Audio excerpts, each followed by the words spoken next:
আসে গেলি তোরা আমার রেজাল্ট দেখতে। এইবারে আরো পড়তে হবে। জিভটা বাইরান যাবে, চোখটা যাবে ডাবরায়। শুধু পড়াশোনা করে যা, পরীক্ষা পেরাতে না পেরাতে টিউশন দিয়ে নিয়েছে। আমিও চাঁদি তাল্লে তেরিয়ান খাচ্ছি আর ঘুমাছি।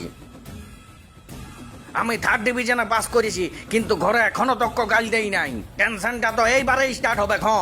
4টা মিয়া লোক জড়ো হইলেই টেনশন। আমার ছেলে 1st ডিভিশন পাস করেছে, আমার ছেলে লেটার পাইছে। কুলের মিয়া লোক গুলাই সবার মধ্যে টেনশন লাগাই দিয়েছে। লাগাই দাও।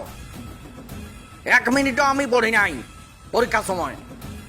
ওই জন্য 3rd ডিভিশন হয়েছি, 1st ডিভিশন হইতে আমি পারি নাই। আমার আফসোস নাই। সেই তো আরো পরীক্ষা দিতে হবে কলকাতা যায় বাদে চাকরি পাইতে গেলে। এই নাম্বারটা শুধু ঘরেই কাজে লাগবে, তাছাড়া আর কোথাও কোনো কাজে লাগবে নাই।